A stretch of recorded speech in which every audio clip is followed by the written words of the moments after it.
जिला प्रमुख शहर प्रमुख श्री निरंजन भाई, महामंत्री श्री भरत सिंह जी, सांसद श्री दर्शनाबेन, दर्शिनीबेन, सौ धारासभ्यश्रीओ, संगठनના પદાધિકારીઓ, છેલ્લા કેટલાક દિવસથી કિસાન આંદોલનના નામે કોંગ્રેસ અને કેટલાક લેફ્ટના કે અલગ અલગ પાર્ટીઓ આપ સહિત આ દેશમાં અંધાધૂંધી સર્જવાનો પ્રયત્ન કરી રહ્યા છે.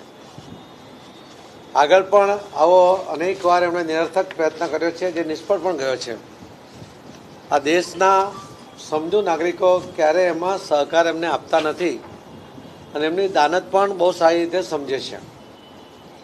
આ બિલ લોકસભામાં ચર્ચા કર્યા પછી સંપૂર્ણ બહુમતી સાથે ત્યાં પસાર કરવામાં આવ્યું છે. કોઈપણ રાજકીય પાર્ટીએ જો પોતાનો વિરોધ નોંધાવવો હોય તો એના માટે લોકસભાના મંચ ઉપર પોતાની વાત રજૂ કરવાનો અધિકાર છે અને એ યોગ્ય સ્થળ છે.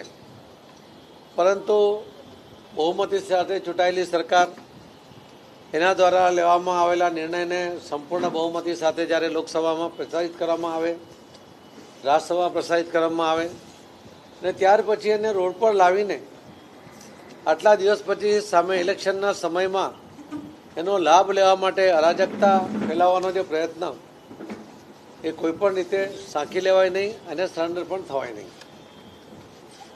દરેક વિપક્ષો એ પોતે સમજી ગયા છે કે એમનું હવે કોઈ જમીન પર સ્થાન નથી, લોકોના દિલમાં એમના માટે કોઈ પ્રકારની ભાવના નથી.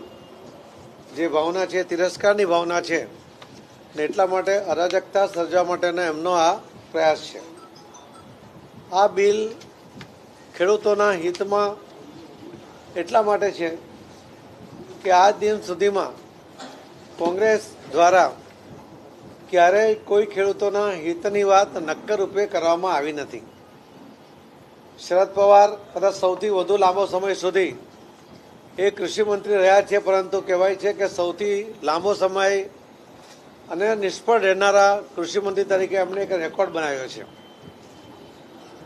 પરંતુ આદરણીય આપણા વડાપ્રધાન શ્રી નરેન્દ્ર મોદી સાહેબ તત્કાલીન મુખ્યમંત્રી હતા ત્યારે પણ એમણે ગુજરાતમાં જ્યારે આવ્યા ત્યારે ખેડૂતોની આવક 9,000 કરોડ રૂપિયા હતી. ખેડૂતોની આવક વધારવી એના માટે કૃષિ રથ, કૃષિ સંમેલનો, સાયન્ટિસ્ટોની સાથે ખેડૂતોની મિટિંગો, એમના જમીનનું ફ્રી પૃથ્થકરણ કરીને એમનામાં કયો પાક કરી શકાય એની માહિતી વિનામૂલ્યે એમને આપવાનો પ્રયત્ન થયો અને એના કારણે આજે લગભગ 1.5 લાખથી વધુ 1.5 લાખ કરોડથી વધુની 1.5 લાખથી વધુની આવક એમની 150 લાખથી વધુની આવક એમની થઈ છે. તો 9,000 પરથી 150 લાખ એ ખૂબ મોટી વાત છે. અને આટલી આવક જે ગુજરાતના અંદર ખેડૂતોની પણ વધી છે, ખેડૂતોની મહેનત અને એમણે સ્વીકારેલો આ અભિગમ જે સરકાર દ્વારા એમને માર્ગદર્શન આપવામાં આવ્યું, ટેકનિકલ સહાય આપવામાં આવી અને યોગ્ય ખાતરની ઉપલબ્ધિ સમયસર મળે એના માટેના સફળ પ્રયત્ન કરવામાં આવ્યા. આ પ્રયોગ દેશમાં પણ લાગુ કરવો જોઈએ એવી પણ ખેડૂતોની માંગણી હતી. ખેડૂતો પોતાનો માલ ઉત્પન્ન કરે પરંતુ એ માલ ક્યાં વેચ્યો એની પર પ્રતિબંધ હતો. એ એપીએમસી સિવાય કોઈ જગ્યાએ વેચી શકતા નહોતા અને ત્યાં જે ભાવ મળે એ જ ભાવ એને લઈને સંતોષ માનવો પડે એવી સ્થિતિ હતી. કદાચ અન્ય જગ્યાએ વધુ ભાવ મળતો હોય તો પણ એ પોતાનો માલ ત્યાં વેચી શકતા નહોતા.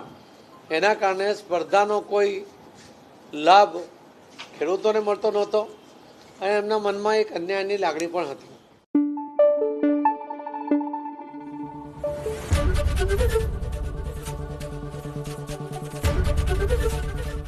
એબીપી અસ્મિતા, ગુજરાતની અસ્મિતા.